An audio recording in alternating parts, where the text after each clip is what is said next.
Good evening, everyone. Please come in when you get in the room. Comment. Let us know who's in the house so we can give you a big hello this evening. Please, you still have time to like, share, follow as well. Share the link tonight. Let everybody know what's going on over here and walking through the fire right now on YouTube only. So you have some time before we get started.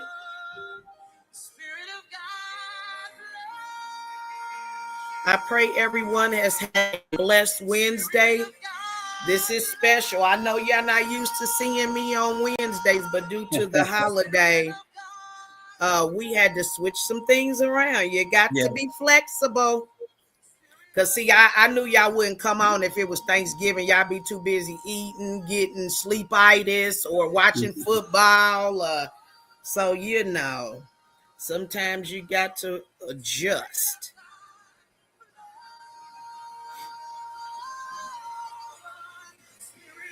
We'll get started here in a couple of minutes. We want a couple of more people to come into the room with this discussion on this evening.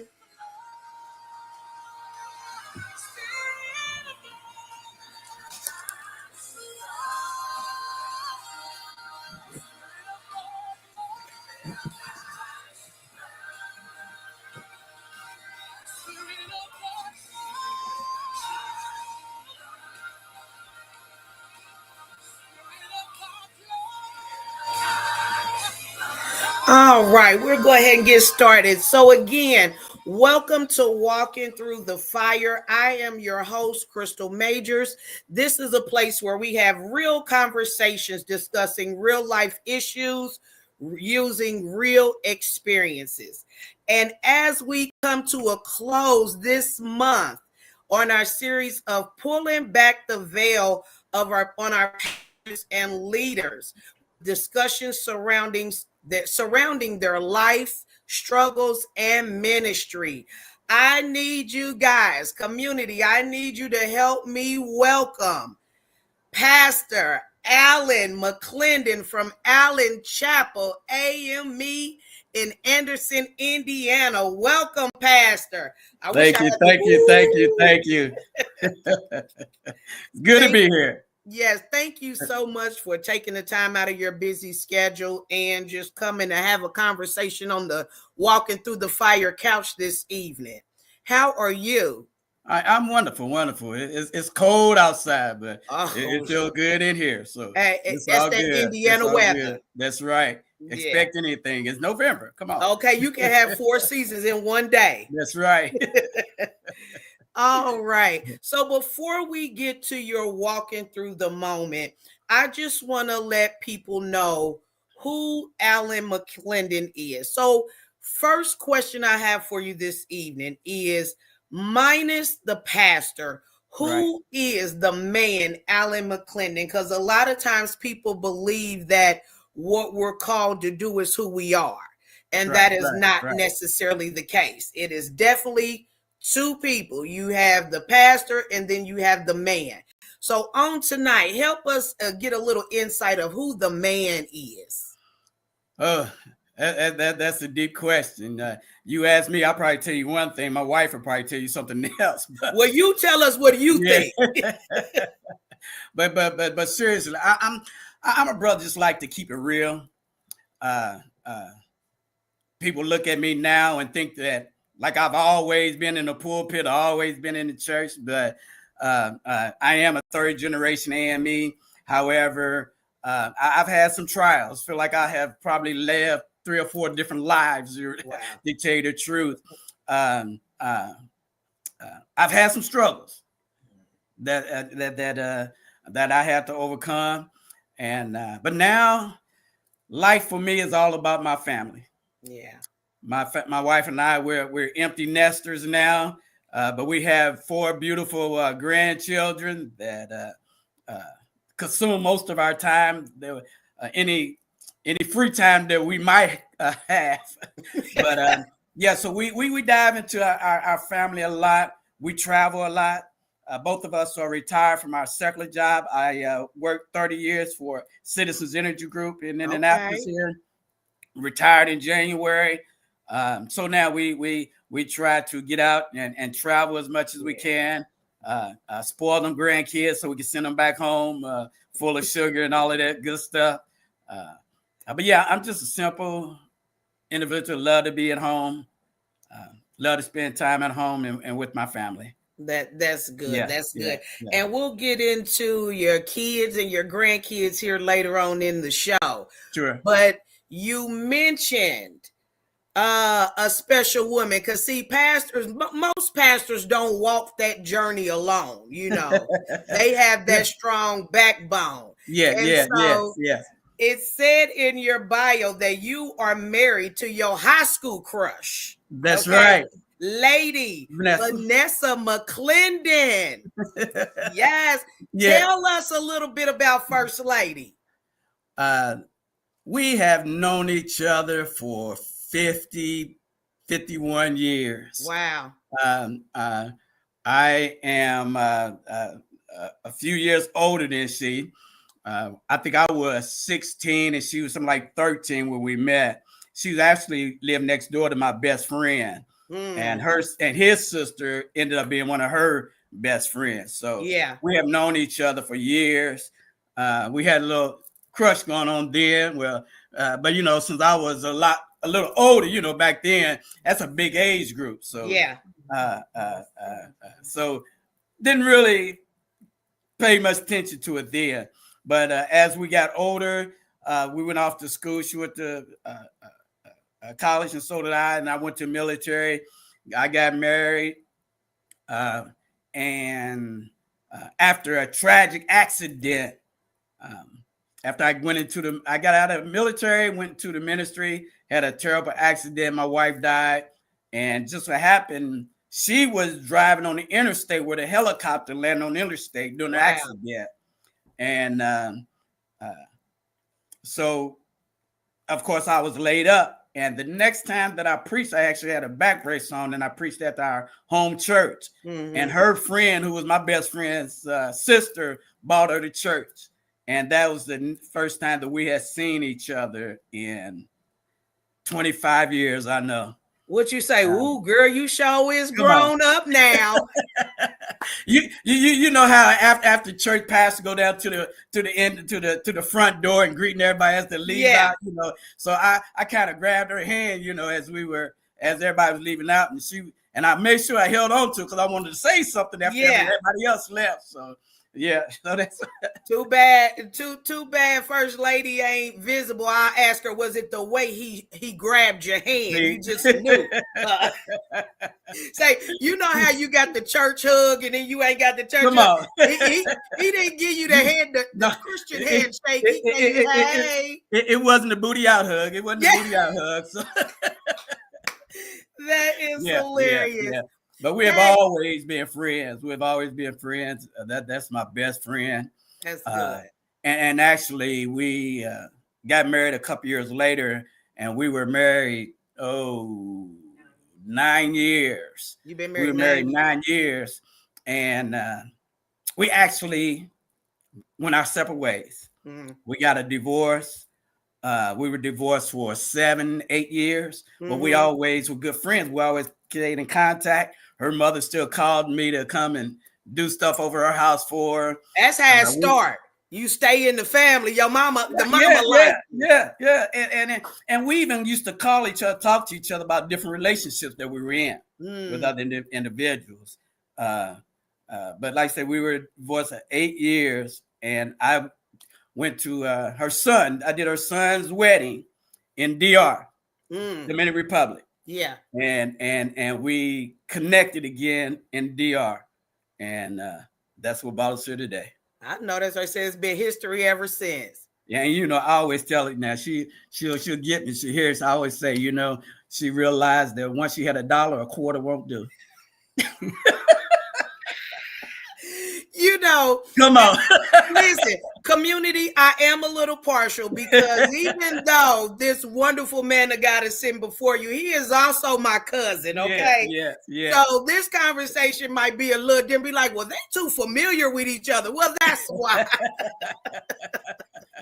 That is why. Definitely. Well, and I'm so proud of you, Crystal. I am. Oh, thank you. Yeah. Hey, I give it all to God, okay? Come on. We got to.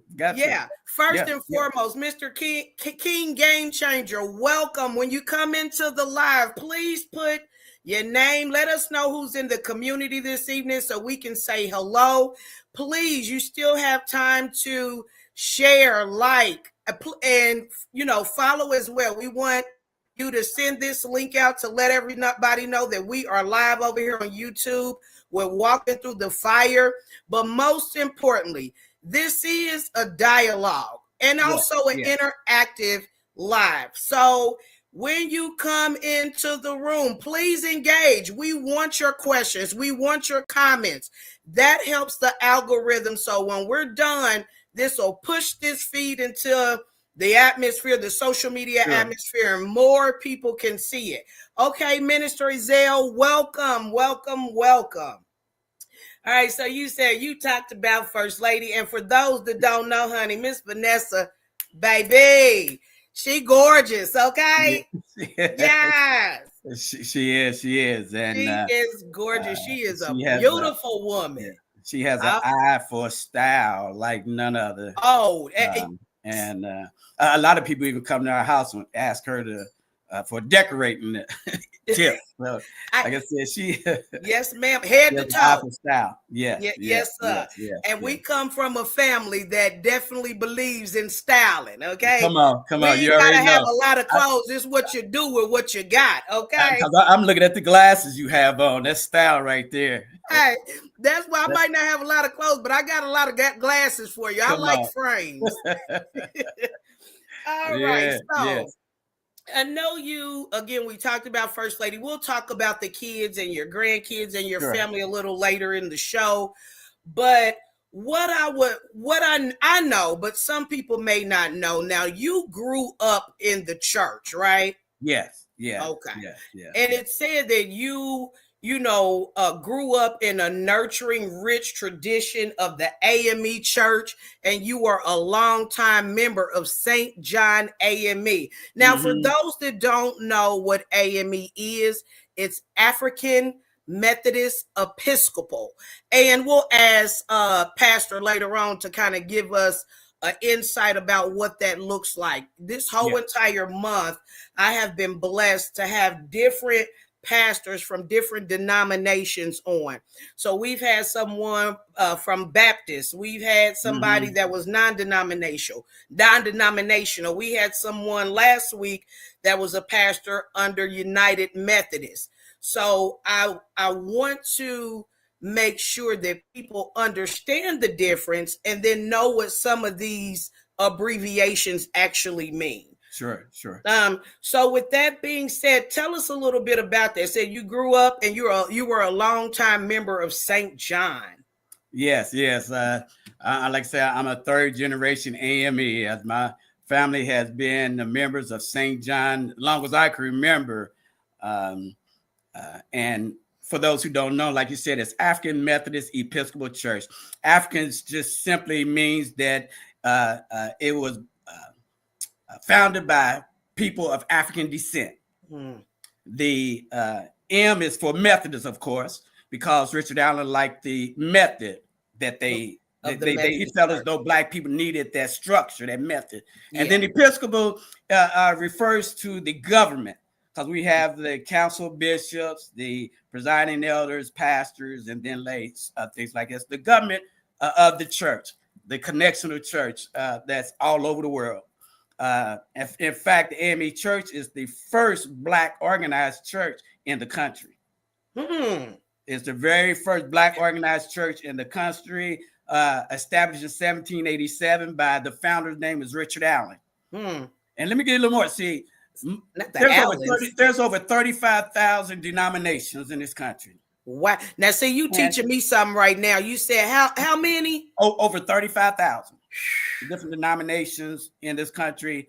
and many of them, most of them, were born out of a theological issue. You know, they different They beliefs, or different separated. how they broke down the scripture. The AME Church is the only one that's born out of a social issue.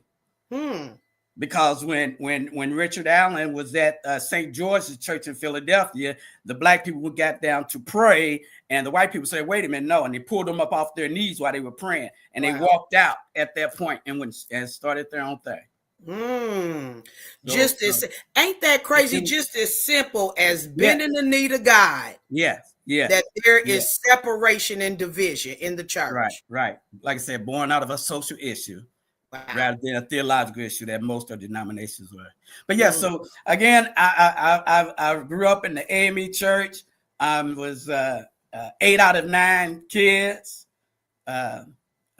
You know, back in the day, I'm 66 years old. So back in the day, parents didn't ask you if you wanted to go to church. Ooh, you better say it. I told my people the other day, a couple of weeks ago, my mother was the first one to introduce me to drugs. Because she drugged me to church, drugged me to choir rehearsal, drugged me to the young people department.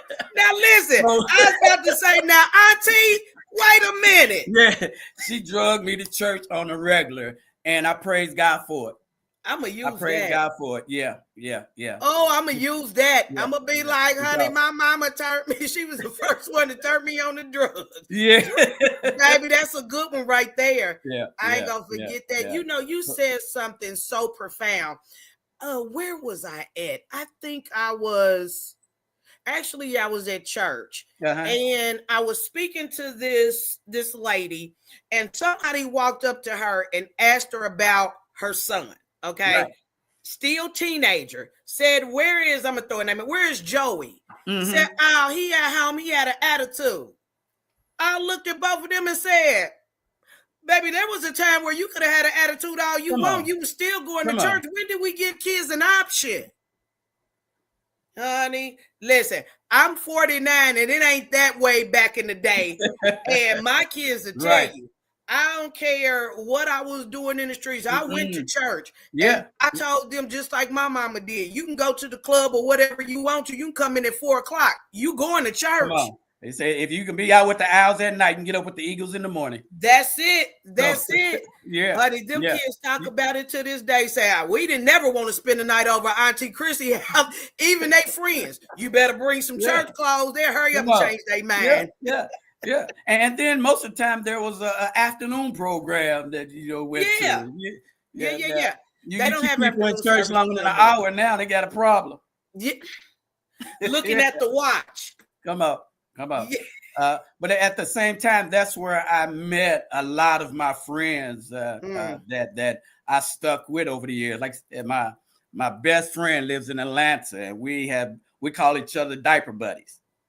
Because we have been friends as long as we can remember. Right. Yeah.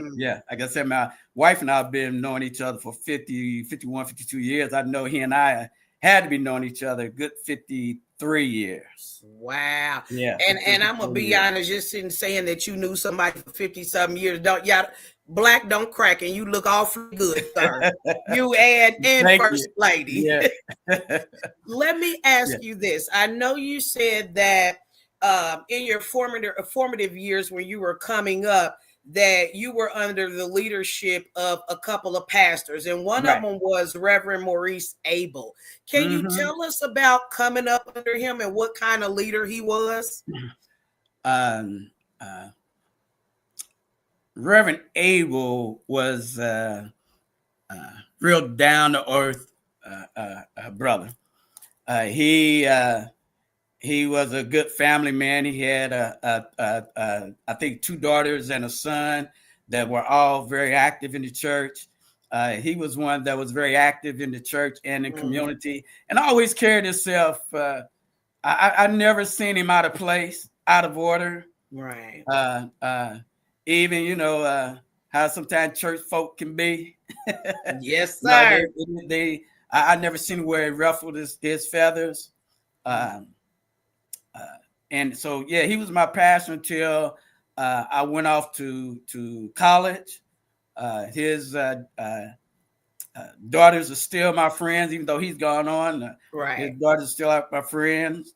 And there's other friends that we met through the AME church. Like I said, it's a connectional church. So we're in the Indiana conference of the 4th district. The 4th district is Indiana, Illinois, Michigan, Iowa.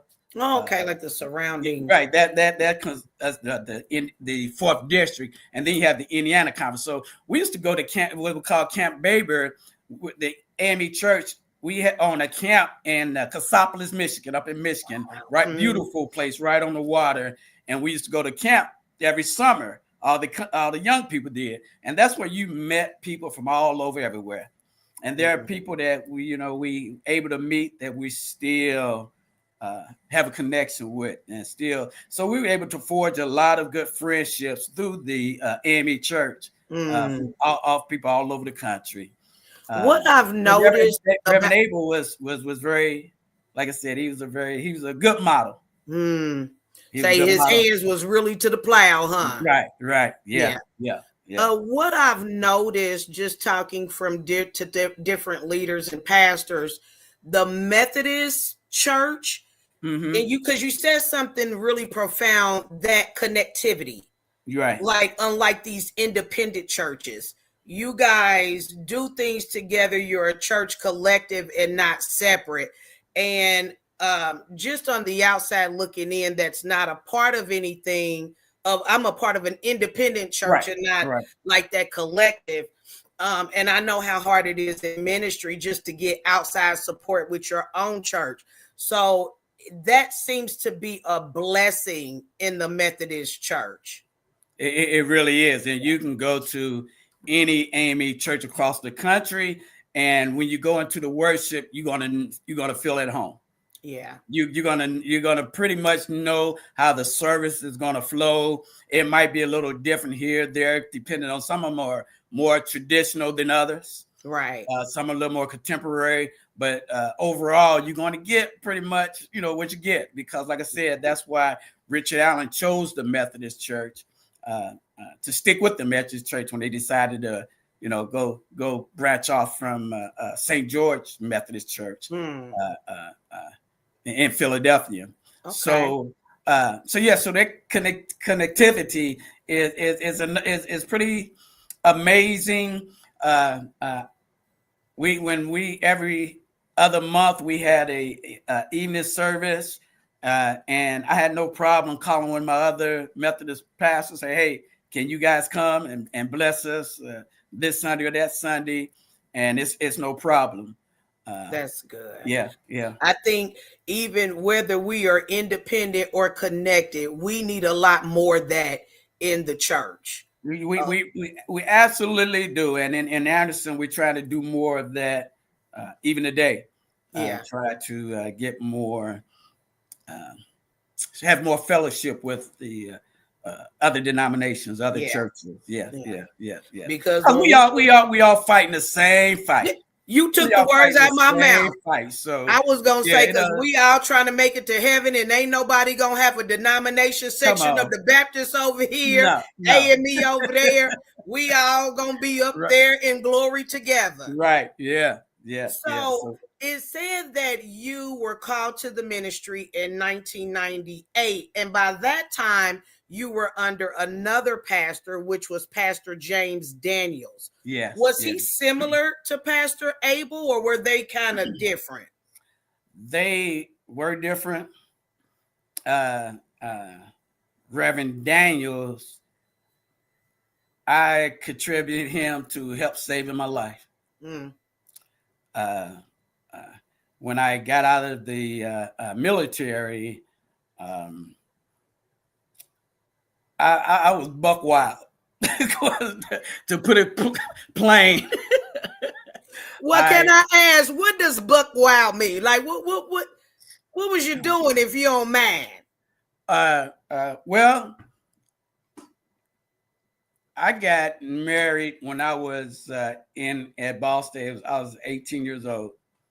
You were married at 18? Yeah. Wow. She got pregnant and went to the military. And at that time, at that age, you just looking at it like a roommate. Yeah. So unfortunately, it did not last.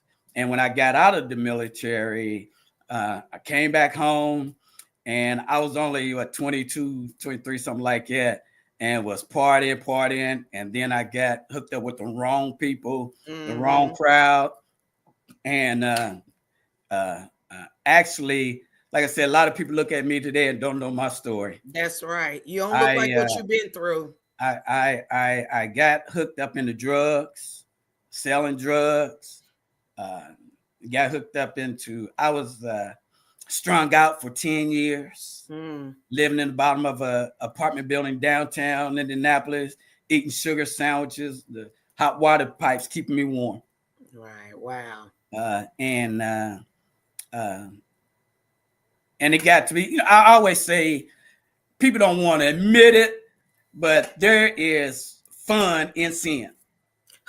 That's why people don't want to let it go. Come on. If it wasn't, you wouldn't have to. It wouldn't be an issue. That's right. So when it got not to be fun anymore, that's when I knew I hit my bottom. Yeah. And I used to go. I was at that church anytime the doors open. I was at church because that's why I praise God for my mother them putting that seed in me when I was much younger, because I knew that's the only thing that was going to save my life. Yeah. I used to go sit on the steps of that church, even when the doors weren't open. My God. Trying to change my playground. Yeah. And my playmates. And I went and talked to Reverend Daniels. And see, I'm trying not to get emotional. No, this is what this is for. Listen, Pastor, I create a safe space. Yeah. Because on this platform, we are transparent, but not naked. And this is why I'm doing what I'm doing, because people need to understand that you are human before anything. You cry, you have joy, you go through trials and tribulations, and people can't connect to the church if they don't think that we've ever been through anything. As I say, too many Christians walking around with a mask on. Yeah. Like you've never been through anything. But Reverend Daniels was down to earth. I talked to him, and he used to encourage me to come and be there when he was just in the office. He used to come and pick me up to take me to the gym with him. So I wouldn't have that idle time. Yeah.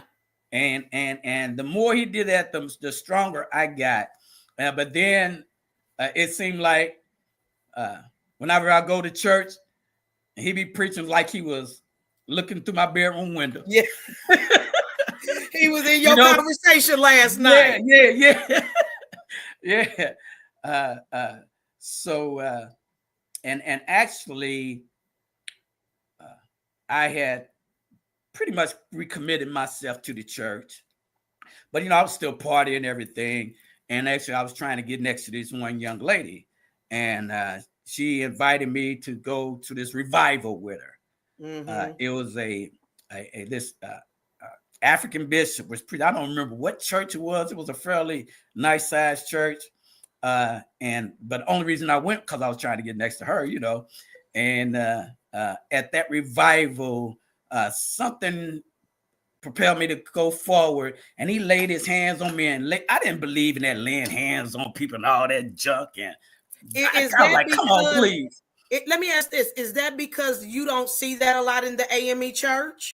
No, I saw it. I even saw people speaking in tongues and stuff, but I just wasn't convinced. Gotcha. I wasn't convinced, But when he did it and I fell out and I could not lift my head off the floor, and I couldn't, all I could see is kind of figures. And you talking about scared the hell out of you? Yeah. Yeah. So that's exactly what he did. Yeah. And I think that was God as my turnaround point. Yeah. And I started because like I said, I had already started committing myself going back to church, but I started taking it more serious at that point. Yeah. Now, were you still trying to get out of that addiction and get out from around them people while you were still going to church, or did you just like cold turkey it? No. It's not something like you could wave a magic wand and it's just gone. No, but thank you. I continue to. That's why I like that song that talks about a saint is but a sinner that's got back up. Come on. Long as you just keep getting back up, keep going, you can come up out of that thing. Yeah. And realize. So I realized that's the only thing that was going to save my life. Yeah. It wasn't about impressing anybody or anything, but I knew. As a matter of fact, when I started really going and getting involved more, and I went to more of the meetings, and I remember one time I raised my hand for a comment, and one the church ladies, because you know how messy church folk can be. Yeah. One of the church ladies was like, you got your nerve being here anyway. What you got some, and I just looked and I was, I thought if this was 8 months to a year ago. Come on, you would have gave her the business. Yeah. But I said, no, this is about my life. Yeah. It's about saving my life. So yeah. I just kind of let it roll off my back. And what I would say is, because you said something and I can really relate, even though you had another agenda when you went into that church, you had already rendered something up to the Lord. So what the devil meant for bad, he meant it for your good. And it's crazy how we can go thinking we about to do one thing and God turns that thing around. And I understand exactly where you're coming from. I can remember the first time that I received the Holy Ghost. I had went to a Joyce Myers conference with my mom, my sister, and my aunt. And how they got me to go, because see, I wasn't in the church like that. I was just going to St. John. I was coming home. And as long as I went to church, I was doing something. I wasn't involved in anything else. I was just getting up on Sunday and going. And they said, well, we're going to go shopping, because they know I love to shop. We're going to go shopping if you go. They didn't tell me that when you go to conferences that you in church morning, noon, and night. So it wasn't no shopping. So here I am on the last day, upset. I'm in that arena, baby, just mad, lips tight, everything. Yeah. And so Joyce Myers got him, was like, if you want to receive the gift of the Holy Spirit, and here I am, you know what? I'm just going to get up and raise my hand. Just all malice, grudgingly and everything. But when I did it, I didn't ask the Lord. The Lord already knew what I wanted. So even though I was there to shop, he had another agenda on my life. So I definitely can understand and feel you when you talk about you were at the right place at the right time. And it was all God working behind scenes. He brings individual places and things into your life to put you on the track that he wants to put you on. And that's all it was. Yeah. Do you believe that even with that you still have to want it? Even if I'm in the right position at the right time, I still have something to do. Do you believe that? Or let me ask this question. Let me rephrase it. That I had to surrender even before I went in that position, even though I wasn't looking forward for God to do it, because for me, I think it's a choice. Yeah. I think you have to, at some point, accept the existence of God and the existence of Christ. Once you do that, once you have already, even if you haven't vocalized it yourself, but there's a belief there. That's all it takes, and God will do the rest. What they say, the size of a mustard seed. Yeah. And he'll meet you at your point. That's why I like that. I use the analogy of the son who was off partying and spending up all his inheritance, and his father saw him way off in the distance coming. Said, "Come on." He said, but he didn't wait till he got there. He ran out to meet him. Come on. He ran out to meet him. So you just make the first step. He'll meet you at your point of need. That's it. Yeah. Thank you, community, for tuning in. We Yeah. got some other people online. Hi, Dad. Hi, Mom. Thank you for coming in the conversation. Please make sure you're sharing so other people, they still have time to come into the room. And again, if you have any questions, please put them in the comments. And me and Pastor, we will answer them as they come in and we move along here. Pastor, I forgot to read something. And let me see if I got it. Because it says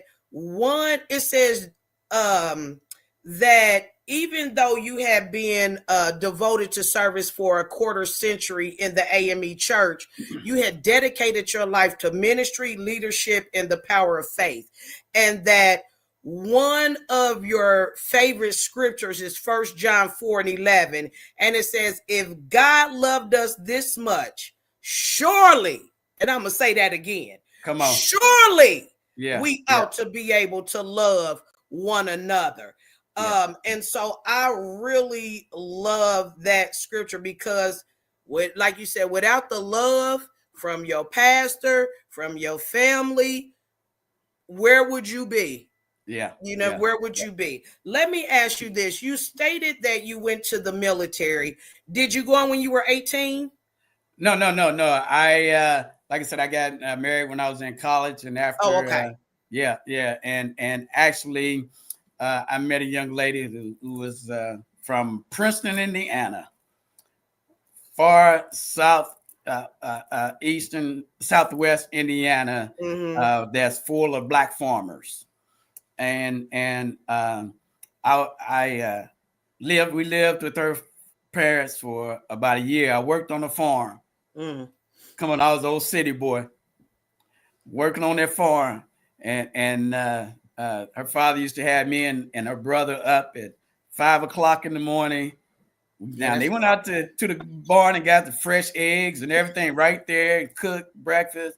But you ate at 5 o'clock in the morning, and then we was putting he owned about 100 acres, something like that, where they raised cattle and all of that.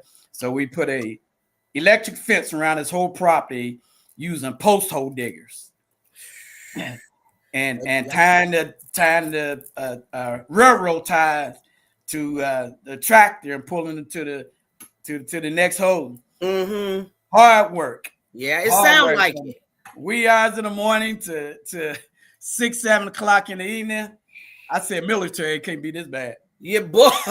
So at least they give you a break. So that was after a couple years of college. I joined the military. I joined the military. Now, what branch of the military did you go in? Yeah, I was in the Army. You was in the Army? I was in the Army. Went to basic training at Fort Knox, Kentucky.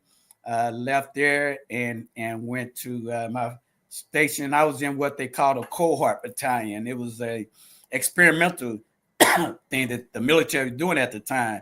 So everybody who was in basic training with me went to Fort Hood, Texas. I was in 1st Cav tank battalion, and they had turned in all the equipment, all the tanks, trucks, jeeps, and everything. And because I had some schooling and stuff, I applied and was accepted, to be an evaluator on the new M1 tanks that Chrysler developed in 1980, 81, 82, something like that. Chrysler had developed a new M1 tank. So I was an evaluator. So for 2 years, I am so sorry. For the first 2 years, we had nothing in our motor pool. No vehicles at all.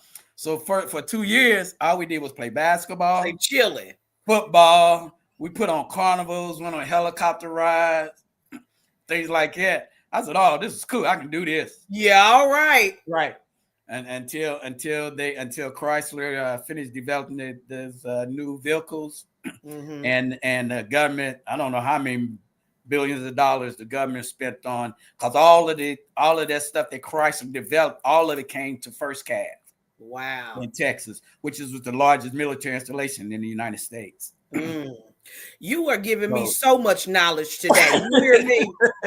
I'm I tell you, serious. I feel like I lived a few different lives. No, when you said that you was basically a farmer and all of this, when you said that in the beginning, oh yeah, forget you had 5 jobs, you had 5 lives. Yes. So, did I hear you right? You said when you got out of the military, you were 20. How old were you? 23. 23. So how long did you serve in the military? 4 years. 4 years. Yeah. So I know you said that when you got out, that's when you kind of found yourself being buck wild. Right. Was when you came back, what did that look like? Because I know okay.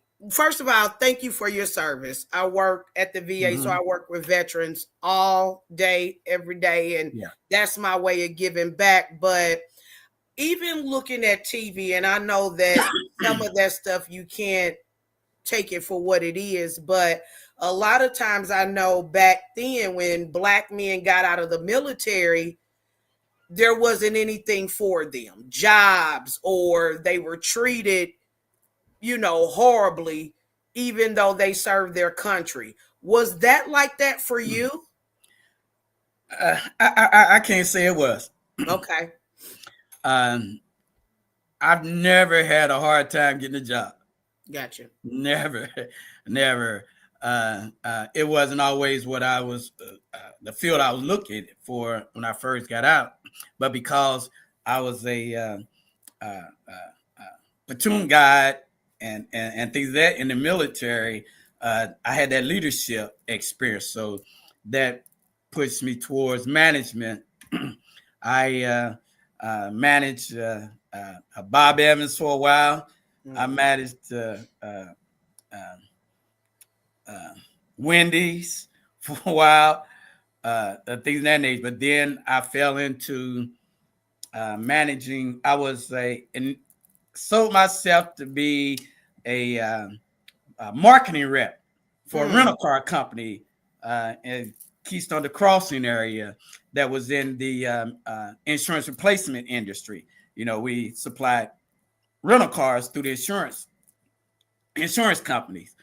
So I got into that, and that afforded me to take on also a office management job for this insurance company. Okay. I hate to say that was the pushing me in a position to where it kind of spiraling downhill, because I was making good money. I had all these new cars, a fleet of cars I could go out and pick out in a car. And I ran across this brother. I'm not going to say his name, but a lot of people already know him. He was part of a major family in Indianapolis that a lot of people heard of. And I used to. I hope I'm not incriminating myself. Listen, statute of limitations. The Lord already forgave you, and that was some 30-something years ago. That was some 40 years ago. But I would give him a car for an 8-ball and put the car right in the books that it was in the shop or something like that. And that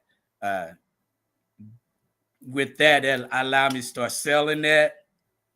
And then you get more, you do that, you get hooked up with other people that's in that lifestyle, and you just start spiraling out of control.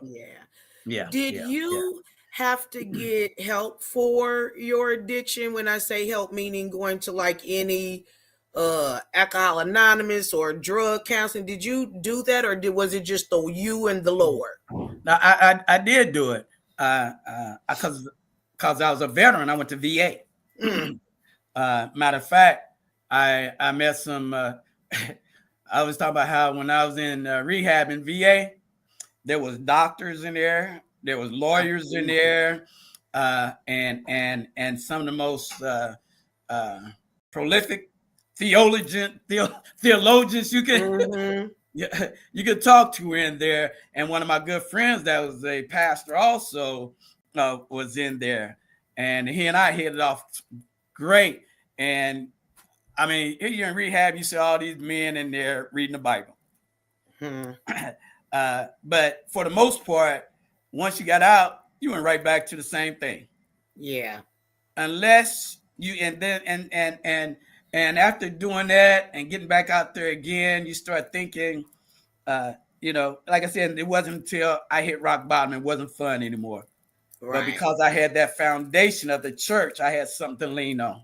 Yeah. And started going there, and they had already told me, you already know you had to change your life. And let me say, my oldest brother,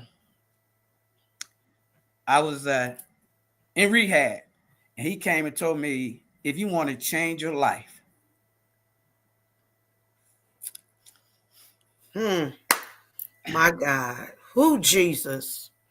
If you want to change your life, you have to change your mind and your morals. Ooh. And he took the King James Bible I had and gave me an NIV. He said, we don't talk like that. Come on, brother. He gave me an NIV Bible, and he wrote that in the Bible. Change your mind and your morals. That's good. Yeah. That's good. And I can understand why that stuck with you. Yeah. I can understand it. And I'm glad you said something, because as much as we want to help people, we also have to recognize where people are. So when we want people to read the Bible, we can't get them the King James Version. Come on. We in church and we can barely understand the cometh and the henceforth. Come on, we don't talk like that. Yeah. No. Yeah. But I do feel as though in my library I have about 5 different versions. I have King James, Message, New International, New Living. I have the African American Bible. I have, you got to have it all. Yeah, you do. And you said something which kind of leads me into the portion of family, because you said it yourself. You come from a big family. Yeah. And you have 8 brothers. Tell it. You the 8th of 9 kids. Right. How many girls? How many boys? All boys. Yeah, what does that look like? There's 4 girls and 5 boys. 4 girls and 5 boys. Right. And my oldest sister, Kathy, she was our babysitter when we was little. And you already know Kathy did not play. She still don't play. Right. Yeah. She's 80. Still don't play. Oh, Kathy now, 81, 80 now. Yeah. And she's on a walker, but she still had to have her eyebrows done, her nails did. That hair laid. Yeah. Get that line, honey. Yeah. And so it said that you have 7 remaining siblings, which is a blessing. Yeah. Unfortunately, my baby sister, Debbie, passed away. Matter of fact, like I told you, I went to DR to do my wife's son's wedding. And while we were in the DR, I've been through some stuff. But while we were in the DR, an hour before the wedding, somebody, I found out later that they said they weren't going to tell me till we got back. Because her son, Mark, was the best man in Vanessa's son's wedding. So we were in the DR, and an hour before the wedding, I got a message saying condolence for your loss of your little sister. And I was like, what? And so I called home and to my brother, Michael, and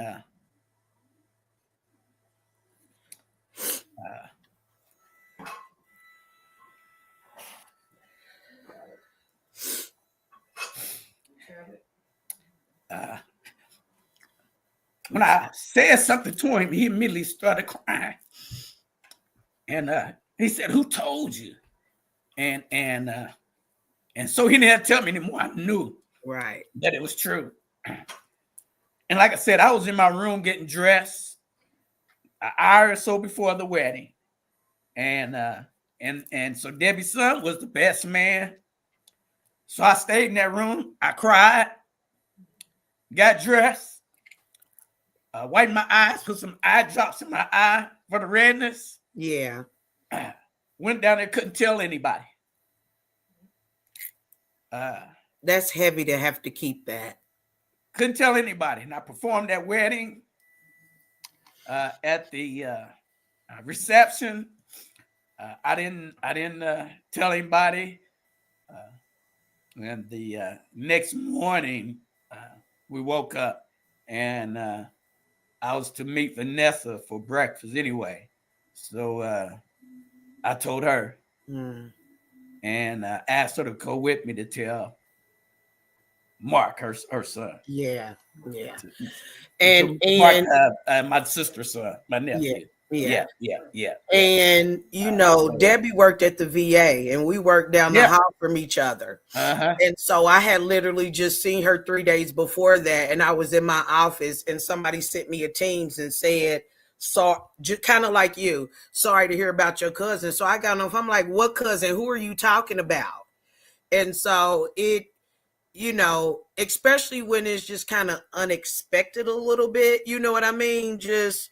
I wasn't prepared for that. You know what I mean? Yeah. And I don't think anybody can be really for something like that. But rest in peace, Debbie. Bless her. We love her. We love her. And Mark, he is just he is a great young man.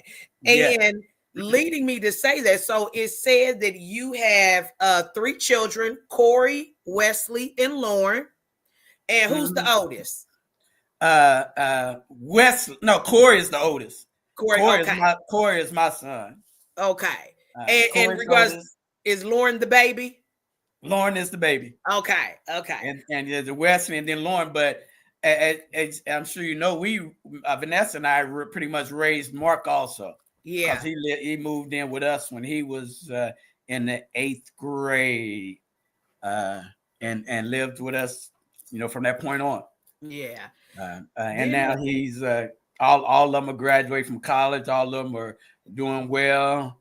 You got that empty nester feeling. Yeah. Because this is holy and sanctified. I ain't gonna ask what y'all be over there doing running around that house.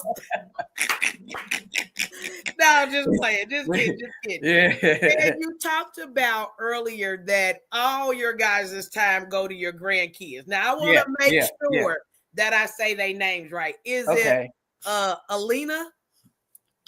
Elena. She's the oldest. She is 5. 6. Sage. She's 6 now. Okay. Then Sage.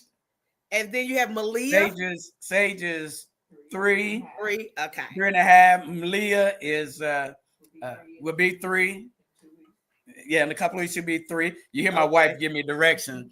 And then we have another one. Tell her help you in the background.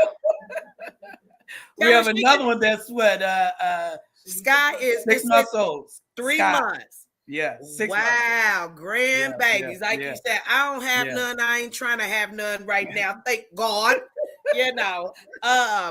But when Vanessa retired 2 years ago, and it was 3 years, 4 years ago. Tell her come stick her head in and say hi to the people. She said, "Come stick your head in and say hi to the people." But she said she not she ain't together. Yes, she is. She's just so particular. Listen, she may be together in your eyes, but we got a different I'm together to be on camera. Yeah. Tell her that's all right. I get her another rib. Hi, Crystal. No, I have pajamas on. That's not gonna work. That's okay. But she had, was keeping the 2 of the grandkids 3 or 4 days a week. And I told her when I retired, now I'm not going to be an employee of Mimi's daycare. However, the grandkids coming over and have you working. However, this last one came along, and she's the only one I've really spent so much time with. So I keep her quite often by myself. Did she just capture your heart? Is that why? All of them got my heart. They know it's 4 they girls. They got Pawpaw wrapped around the finger. They call me Pops. Said Pops got you wrapped around the finger. Yeah, they do. So they do. A favorite. What she say? He has a favorite. I don't believe that. You better check with him. He can't keep on that one. He has a favorite. No. We ain't gonna tell them that though. That's Whoever's right. in front of us at the time, that's the favorite. That's right. That's right. We don't play favoritisms to their way. Yes. So I know I want to talk to you about your walking through the fire, and you've given me a little about some of the things you went through with your drug abuse, but I want to talk to you a little bit about, because you mentioned your wife passing in a car accident. And you were you pastoring, or were you in clergy at the time, or? There was, well, you know, the AME church, you are appointed to the different churches by a bishop. So it was my very first appointment. It's my very first appointment, and it was at Corden, Indiana, in southern Indiana, down near Kentucky. But 2 hours one way. And I'll never forget, it was 5 days after 9/11. Wow. 5 days after 9/11. That Sunday after that Tuesday. And I had just preached a sermon entitled, "I Just Want to Be Ready." My God. And on the way home, a semi ran me off the road. And, you know, in the middle of the interstate, that round drain called a beehive. Went off the road, hit that beehive, went in the air, went nose first down in a concrete ravine, 15-foot drop, nose first. Wow. Broke my back. Jesus. And my wife died. And like I said, they had the medevac because they shut down the highway. Yeah. The helicopters can land there. And I don't remember any of that. But that's what was told to me. Yeah. And I broke my back. They told me, I remember, I don't know if they told me, I remember somebody hearing him talk about, you know, whether or not he was going to walk again. And so my cousin, cousin was the CEO of Methodist Hospital. And at the time, man, he arranged for me to go to the funeral in the ambulance. Wow. So I was pushed through the church on a gurney. Whew. When I tell you, Pastor, just talking to you in a little time, people do not understand the glory because they don't understand somebody's story. Right. Yeah. Yeah. You know, and the strength that it takes to even walk halfway in your shoes. Yeah. Can you tell us, when you went through that initially, did depression set in? What was your mental state? What did that look like for you? I got mad at God. Oh. Because I was like, here I am. I was in school. I was working full time. I was pastoring, and I was a husband. And this trying to pastor 2 hours one way, and this happened. Because it said you drove 2.5 hours each way. Correct. Every Sunday. About 2 hours. 2 hours. 2 hours. Yeah. And it was my first church. I got mad at God, and I of course, I was in the hospital. I heard somebody say whether or not he'll walk again, but I walked out of that hospital 10 days later. To God be the glory.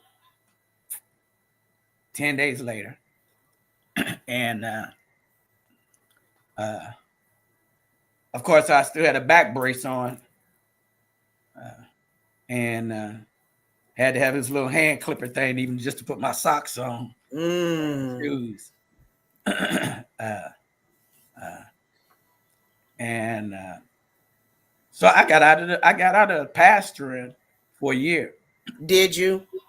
I went to different churches, just didn't feel right. Yeah. It didn't feel right, and so like I said, in the AME church, we have bishop, then we have our presiding elders that's over as the North District of Indiana Conference, South District of Indiana Conference.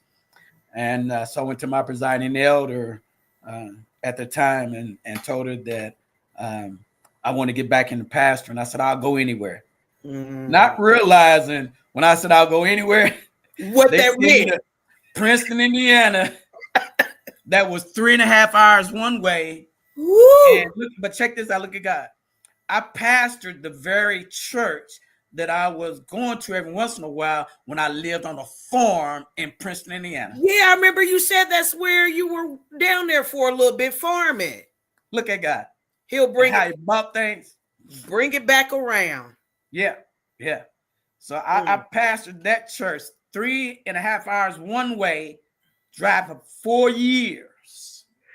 For 4 years, I would even go there during the week sometime to a kids basketball game or something. That was definitely sacrifice. Yeah. You know when you want God bad, because you'll do some things that you ain't never done before to get to a place you ain't never been. Yeah. And all somebody can say is when you say I drove 3 hours, you got to want God. You got to know that he is a deliverer and a sustainer and your source, because the average person would find something to complain about on why they couldn't go down there and pastor each Sunday in that 3-hour drive. Especially when I first got there, a lady met me at the door, to give me a key. And now you can imagine, Loud is Princeton, but the area is called Loud Station, Indiana. It's named Loud Station after a black man. And it's a rural area. Full of black farmers. You would never think that in Southern Indiana is full of black farmers. Not in no place called Loud Station. I wouldn't have. And the reason it's called Loud Station because in the late 1700s, this black man did odd jobs and earned enough money not only to buy himself freedom, and he moved to Loud Station, to that area. Princeton area, and he was able, and listen to this, in the late early 1800s, he was able to purchase 1,500 acres of land, a black man, and he gave 500 acres to the railroad, because that was the only place black people can get on the train to go north. And he told them, as long as you allow black people to be able to get on the train to go north, you can have this 500 acres. And that's why they call it Loud Station. Wow. And you are dropping history. Let me tell you, you dropping history on here tonight. There's still a museum, and the church, you pull off of 41 and go down a gravel road about a mile. And if you don't turn, you go right into the front door of the church. So there's the wooden church, and then behind that was a schoolhouse, which was one of the first black schools in Indiana. And they have now converted it into a museum. And check this out. You remember that movie that Oprah did about the butler? Yeah. That brother that was a butler at the White House? He's from there, and they have a whole area dedicated to him. That is crazy that we don't know our black heritage in anything, and we live in Indiana. Yeah. I researched in that area when I went there. It's full of history. Let me ask you this, Pastor McClendon. When you were dealing with your own physical issues from the accident and dealing with the grief of your wife passing, did you go back at all before you decided that you needed to take a break? I did. I went back. about a year later, and matter of fact, I had my good friend driving me back and forth, and I went back for about a year, and then I was like, You need a break. yeah, yeah, What I want people to understand as the pastors and leaders, that just because they see a smile on your face on Sunday or Tuesdays or Wednesdays, whenever your Bible studies are, or you're, having these services, midday week services, I call it bleeding while ministering. right, And a lot yeah, of people don't know that we bleed every week while ministering, and they'll never know or understand, because we have to put on a mask sometimes. And so, with that being said, did you were you able to tell the congregation, hey, I'm depressed, I'm dealing with grief? Were you vulnerable like that to be able to share that with your congregation? um, uh, I did when I left Corridon, before, to take that year a break. And that's around the same time that me and Vanessa got hooked up the first time, and was getting married, and she was with me all through Princeton, and then I pastored in um, Newcastle, Okay. Indiana, and like I said, we was together about 8 years, and we were having our challenges, and we decided that we were going to go our separate ways. And I praise God that because we were such good friends, we went through the stages of being mad and hurt and all of that and fighting. But when it all boiled down to it, when we actually filed for divorce, we laid in bed together and filed for divorce together. Yeah. And she stood in front of the congregation and asked them to take care of me, Right. watch over me, uh, and uh, uh, and I think it's so important that you have somebody that has your back like that. Yeah. Even when you go in your separate ways. That's what I was gonna say. Even when you go in your separate ways, it was never any malintent yeah.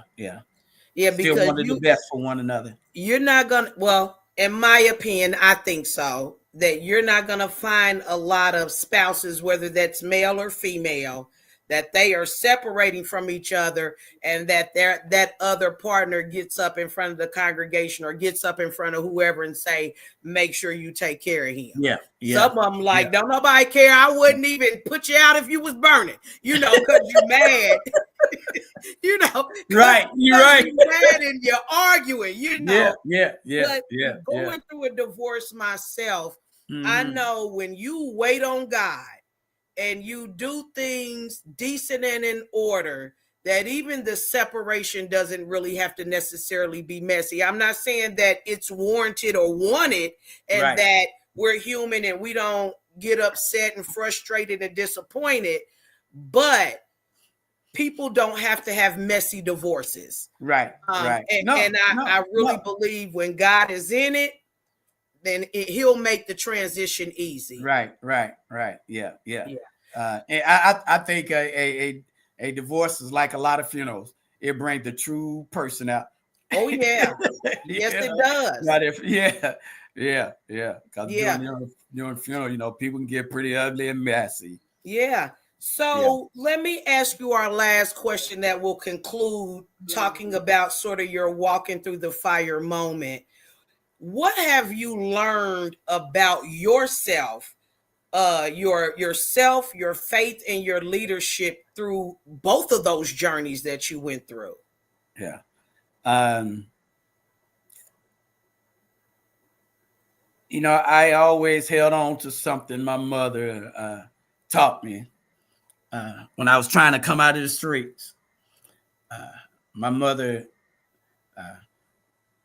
we, like I said, we a decent sized family, and my mother used to have Bible study at her house with all her kids, and she's like, I don't care what y'all doing, y'all better be over here Wednesday at 6, 7 o'clock over her house, and all of us grown, but she's like, you better be there. I know that's right. But I remember I going up to her bedroom, and she'd be on her bed with all her Bibles and everything laid out. And she used to tell me all the time, and I tell my congregation this all the time, when your mind is too confused, and you can't even put together a sentence, she said, first of all, you got to find a scripture that is yours, that means something to you, that you can recite anytime. And right here on my arm, I had tattooed Psalm 34:4. Said, this poor soul cried and heard by the Lord and saved from all his trouble.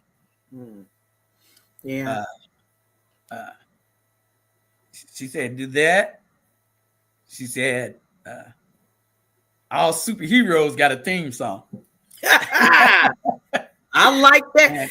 I like that. Yeah. And I remember I was driving one day, and it came on the radio, and it was something happened, and now I know he touched me and made me whole. My God. And then she said, like I said, even when your mind too confused, you can't put together a sentence, just say Jesus. Yeah. Jesus. And I was walking around, I thought I was going crazy. I thought I was going crazy, walking around 1,000 times a day going, Jesus, Jesus, Jesus, or reciting that scripture. And I never really thought about it or considered myself that strong, but different things that had happened, like at my retirement thing, my nephew Mark, Debbie's son, spoke and said that's it, when he realized how strong I was. People don't. Again, we see our cousins, our mothers, our fathers, our brothers, and we know them, but sometimes we really don't know them. Because if we really knew what people went through, we would really be shocked. As kids, I don't know if they think like we skip an age from like 3 and we just 40. Like they forget we've experienced what they've experienced and gone through. So when they hear these stories and they see us looking how we look on the other side, they like, what? Right. Yeah. You went through that. I always say with a lot of our kids, the older our kids get, the smarter the parents get. Yeah. I will agree. Because kids think you didn't know anything when they were younger, you was telling them. But the older they got, they started saying, oh, okay, they smarter than I thought they were. Come on, huh? Yeah. And don't want to come and tell us I should have listened to you, but that's all right. Well, thank you for being transparent and not naked when it comes to your walking through the fire moment. But I just want to shift gears here a little bit and just talk about ministry. Okay. So you are the pastor of Allen Chapel AME Church in Anderson, Indiana. How long have you been the pastor there? Oh, going on 3 years. 3 years. I've been in ministry 5 years. This is my fifth church. Tell us about Allen Chapel and the members. Tell us what's going on over there. I love Allen Chapel. It's of course a small congregation, but some loving people who really love their church, and many of them that love their community.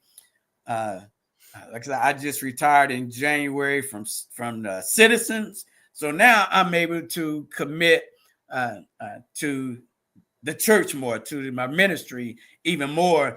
And I feel like I'm even more busy now than what I was when I was working at Citizens, because I'm trying to get involved in the community, Yeah. Trying to build a church, for say. It's a for the most part, an older congregation. The church itself has been in existence 131 years. 131. 131 years. And Anderson is a very proud community. Yeah. People in Anderson love their community, and they are ones that and hold their kids to a certain standard as far as education go. They highly believe in education,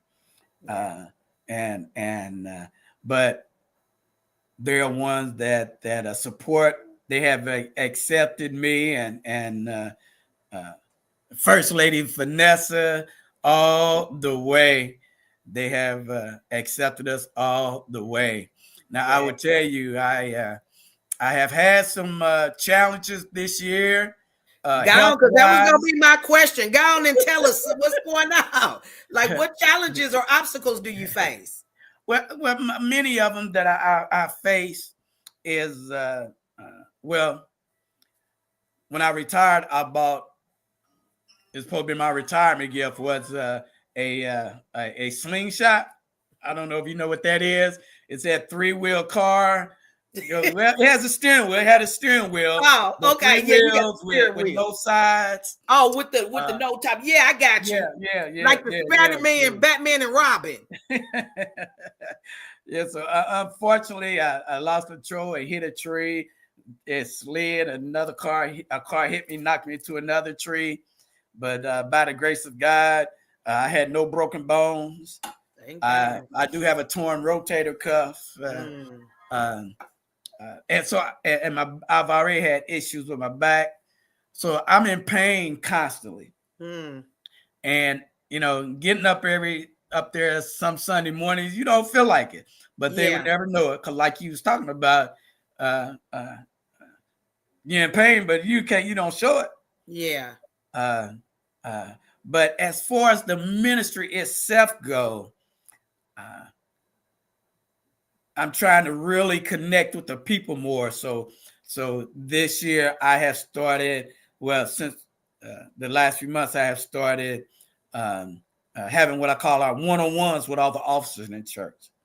To where I had all of them schedule a time for us to have a one-on-one. That's and I have what I call our conversation starters. For different categories, one being the spirituality of the church, one being the leadership of the church, one being the future of the church. I ask them what I need to improve on, because I tell them, you can't close your eyes. If you don't look at something, you can't heal something. Woo! If you don't, Woo, look, because another pastor got on here and said, you can't heal what you can't reveal. That's right. I know I'm on good fertile ground. Yeah. You have to. And so I've been doing that. But a challenge of ours also. Now we have a wonderful praise team. We have our musician is a lady that has a doctorate in music. But she had been there. I told them, I think she spoiled us because she had been there for 50-something years. 50 years. It's like she's 94 years old. And but she still good for her age. I seen her in person. Yeah, and she's still on her cane. But once she get to that piano, she can make it talk. Yeah. It takes her a while to get there, to get up on it. She get there. But she can make it talk. But as I've been telling them, though, we have to come to grips that, prayerfully God continue to use her, but there's going to become a time where we're going to face she's not going to be able to perform her duty. So we got to look for a musician. I looked at musicians again for a while there, and it's ridiculous how much music you have to pay. Yes, and it's the larger churches that raise up the cost of musicians, because many of them are paying them. So for us smaller churches, we're a church of have 102 members. Used to see 40, on 40, 50 on a good day. So for a smaller church, that's a struggle. Yeah, that's a struggle. I'm with you, because we're not a mega church, nice size church like yours, but we go through the same thing. Mm-hmm. Yeah. Now we do have a couple of wonderful ministries going on. We have a clothes closet. There's a door on the side that is specifically goes downstairs to our clothes closet, our clothes giveaway ministry, and it's set up like a department store. I mean, you have your tables with stuff folded, and then we have the rack stuff on racks and hangers, and table of toys and shoe racks. And we serve, it's open every Thursday from 10 to 2. And we serve about 30 to 40 families a week. 30, 40 families back a week. To the community. Right. Christmas last year, we gave away 75 turkeys along with a bag of dry goods and canned goods to go along with it to have a meal. We gave away, I don't know how many countless toys. This year our goal is to give away 100 turkeys along with those food bags as well. But like I said, it's in the basement, and my dream, my dream is, my vision, what I'm working towards now is trying to. There's a couple of grants that I'm trying to apply for. Most grants do not give you funds to do any work on the building itself. But there are some, if it's to enhance a ministry that you have that gives back to the community. Yeah, we've utilized one of those as well. Yeah. So, because the I like to see that basement look like a department store. Yeah. So it just it has brown paneling. Take that brown paneling off, get some new lighting down there, some new shelves and things of that nature to make the not only we have 8 dedicated women who's there every week and 2 brothers and 2 men. Yeah, that's there every week, and we have no shortage of people coming, donating clothes, and that's good. And let me say this, community again. Let's be in prayer. Walking through the fire community. Let's be in prayer with Pastor McClendon and the church body, that the vision God has given him, it ain't a matter of if, it's just a matter of when. So we're going to stay in prayer with you with that as well. And the things that you're trying to do to enhance the church and the church body. So we bless you and know that God is going to see you through. He said, write it down and make it plain. Come on. Yes, sir. So when you look like you already got the vision, wrote down what you got to do, we just got to let the Lord do the rest. That's it. Yeah. Let me ask you this. In your pastoring, what role brings you the most joy? The dessert. Say that again. I'm sorry, you kind of froze up. I said the dessert. The dessert. And let me tell you what I mean. Let me tell you what I mean. What's the dessert? People don't realize, I tell all the time, Sunday morning is not where you come to learn about God. Ooh-wee, that's right. For Sunday school. Can you Bible say that study, one more time for me? Sunday morning for the people worship. Sunday morning worship time is for that. It's to worship and praise God. And so I love preaching.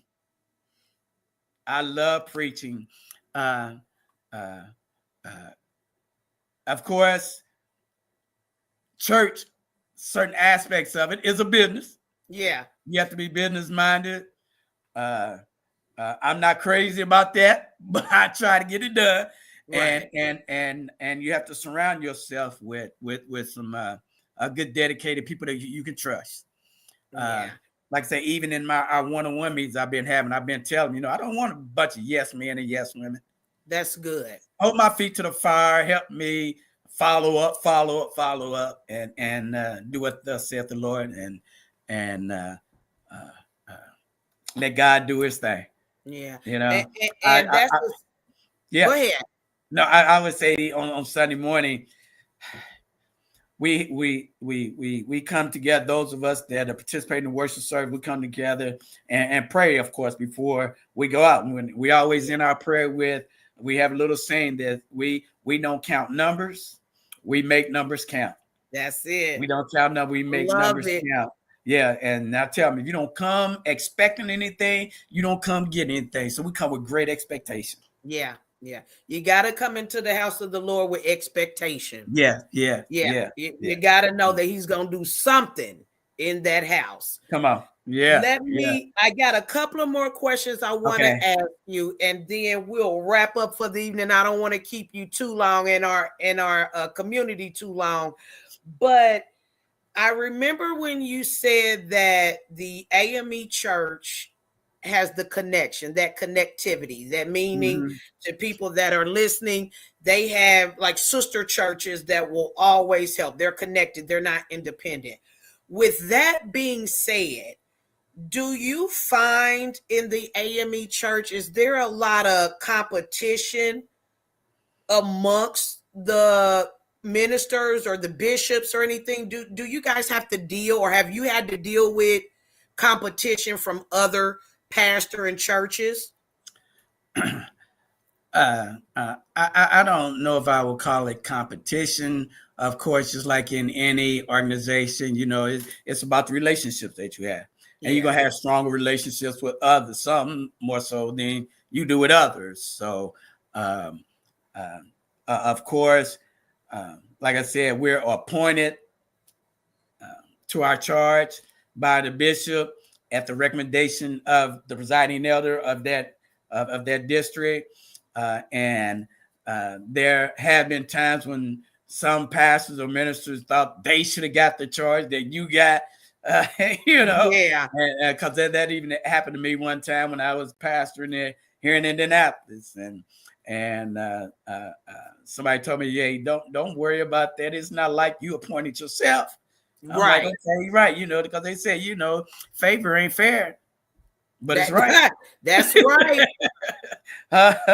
Favor ain't fair, but it's right. Yeah. That's right. Say that's tight, but it's right. Yeah. But again, because of the connection, worldwide connection, you're able to meet pastors and people that you can have a connection with, far away as India. We all over the world. So yeah. That's good. I'm gonna ask you a couple of questions that I like to have difficult conversations, and I like to talk about what people don't say out loud. Okay. Right. So I'm gonna ask you some questions. You just give me your best answer. Okay. I'm scared now. I was good up until now. Because I don't want you to be like, well, where'd that question come from? Okay. So what would you say to someone that said, I don't want to go to you and talk to you because you may go back and tell the first lady? You gonna laugh. Well, first of all, I would hope that you trust me enough to know that if it's something that you want me to keep between you and I, that it stays right there. Of course, she is my helpmate, and I trust her in her opinion on just about everything. Yeah. However, I take my calling very seriously, and I know how to. She doesn't tell me everything that goes on in her life, and I don't tell her everything that goes on in mine, because we're still individuals. We're individuals. So if you're going to come to me and tell me that you don't want to talk because you think I'm gonna go tell her, then that tells me it's not it's more about your trust of me. And How I you view think me.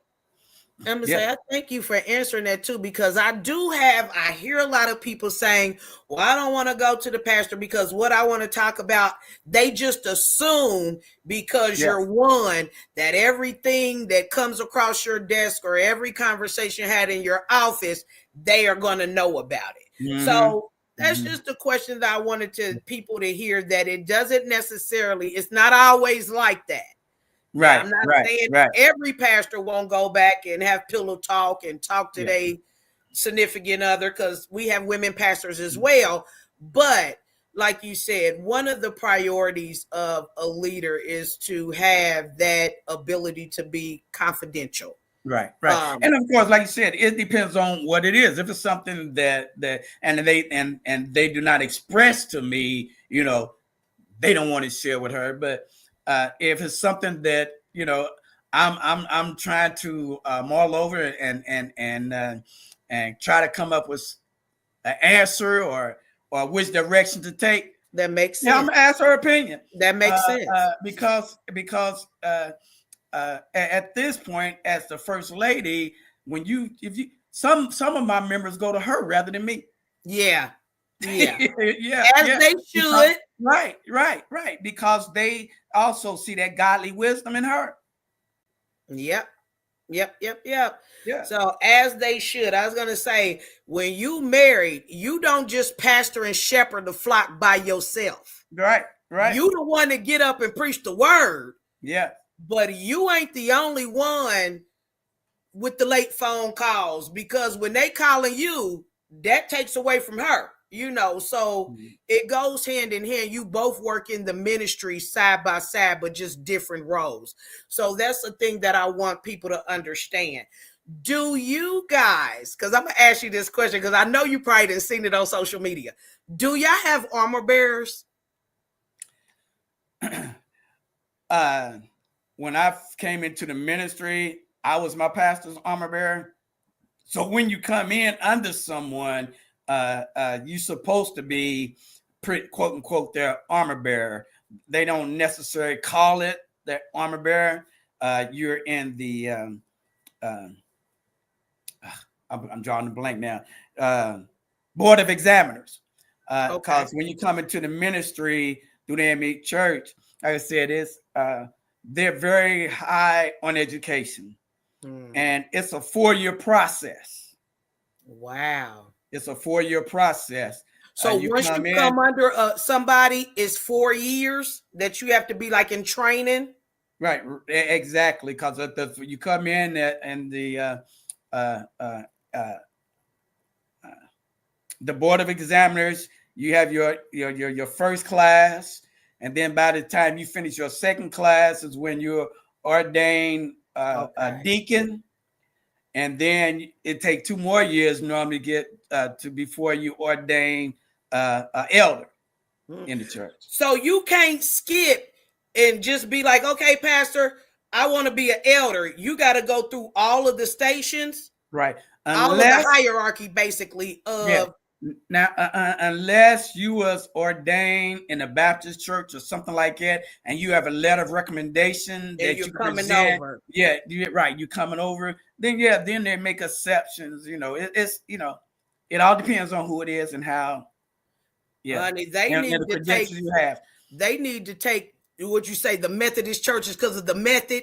Yeah. Some of these independent churches need to adopt that, and then we won't have so many people up there being prophet liars and false teachers. Yeah. Because you get bishops and apostles made overnight on social media all the time. I've heard of some people, you got to raise enough money, a certain amount of money, become a bishop.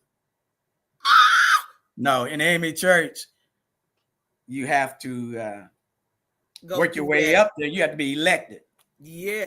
And we have a court, what they call a quadrennial every 4 years, where there's a council that comes from all over the world, delegates from all over the world to vote on bishops every 4 years. Wow.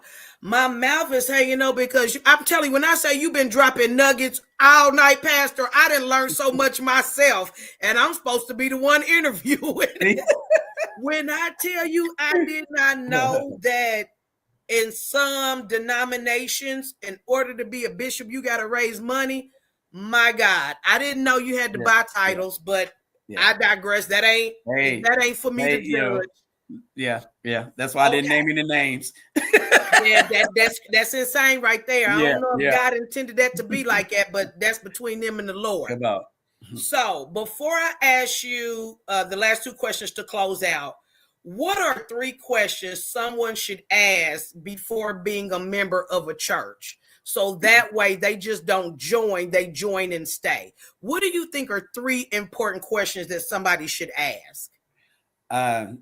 First of all, do you believe in God? Do you believe that Jesus Christ is the only and true Son of God?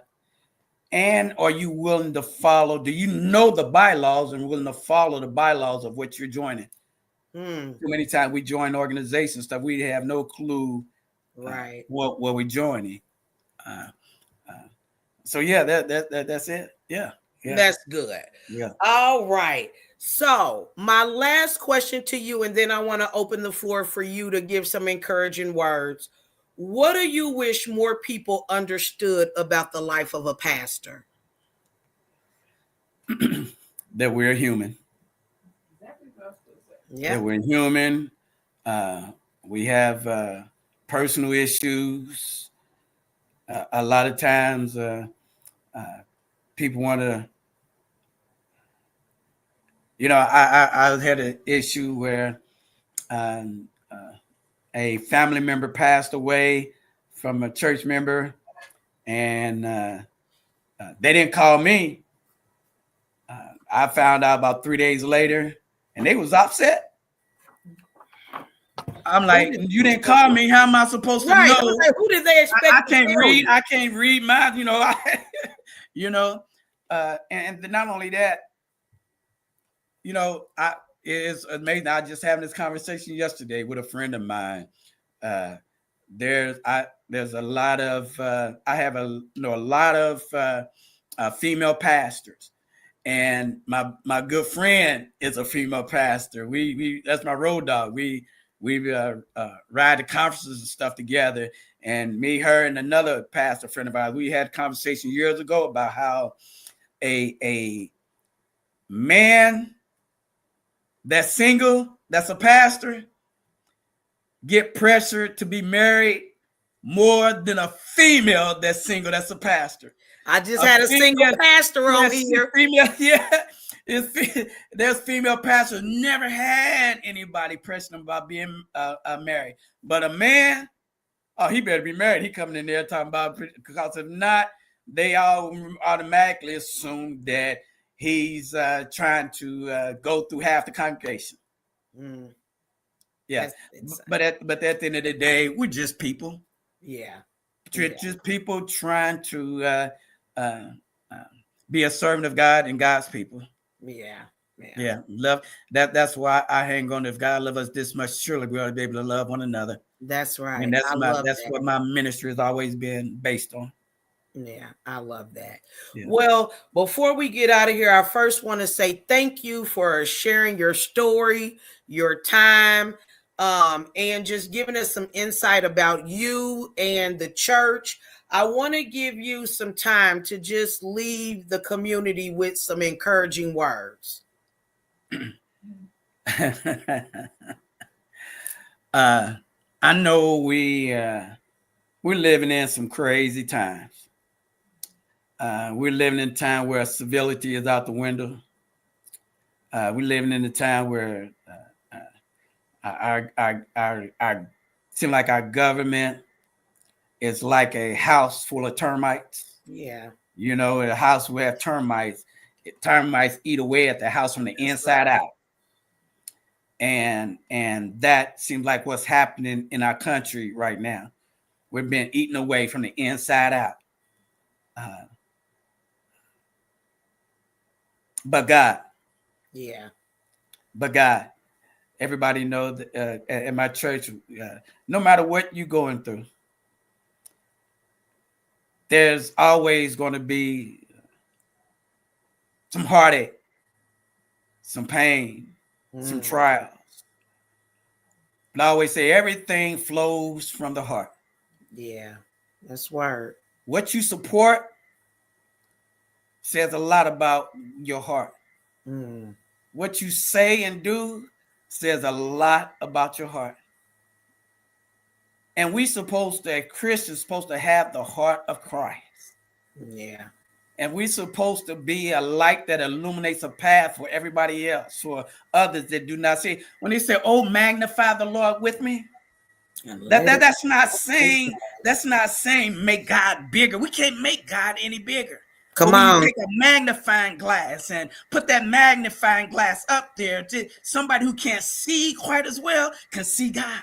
Hoo-wee. But we supposed to be able to magnify God that somebody who can't sing that well can sing. That's good. And we just have that kind of heart. It'll be all right. That's good. That's good. Pastor, I thank you. I want to, before I close, I want to give some shout outs because I had some people so into walking through the fire. And so because they took the time to support me, I have to take the time to say thank you. I want to thank you to Pastor Kimberly Harris, Latasha Banks, Harriet Staffney, Cakes by Danielle, Latrice Garrett, and Audrey Smith. I thank you guys from the entire part of my heart because you did not have to sow into my ministry. This is not just a talk show. This is not just a podcast. This is a ministry. And so I thank you for sowing in the fertile ground. And I'm telling you, you are going to see your seeds break out and flourish. And I promise you, the same thing you did for me, God is going to do for you. So I thank you all again for those that sold in. I thank you again, Pastor McClendon, on tonight for sharing with us. Guys, please go visit them at Allen Chapel AME Church in Anderson, Indiana. Pastor, give us the address real quick. 1610 Sheridan Street in Anderson, Indiana. Say it one more time. You broke up a little bit. 1610 Sheridan, Indiana. 4608. Yes. Sheridan Street. I'm just sorry. Sheridan Street in Anderson, Indiana. 1610 Sheridan Street in Anderson, Indiana. Yes. All right. And your service let me say thank you. And y'all may not know, but Crystal Majors is a powerful preacher herself, and I thank God for her coming to bless us a few months ago in Anderson. But yeah. Hey, I was a little nervous, but one of your members put on their Facebook page said he thought he was gonna go to sleep, but when I start preaching, he said that was unexpected. I ain't even go to sleep. He was trying to cop a sleep back air. But again, guys, thank you so much, Pastor. You closed out this month of November, and we talked with some dynamic men of God on pulling back the veil on our pastors and leaders. To everybody that'll see these videos this entire month, I pray you get a better insight about your leaders, your pastors, and show them grace, the same kind of grace you want God to show us. For those, I am here every Thursday. Now, today it was special because tomorrow's Thanksgiving. So you guys make sure you eat good, chill, get a break, enjoy your family, your friends, because it only comes around once a year. And somebody that was there last year ain't gonna be here this year. So don't take it for granted and be thankful. But everybody, please, if you haven't already, like, subscribe, follow, hit the bell that every time we go live or we post something, you will get the update. But meet me here every Thursday at 7:30 for a faith-filled real conversation with real people. Amen. Again, thank you. I love everybody, and y'all have a good holiday, and I'll see you next week. All right. God bless Bye-bye. you. Bye-bye.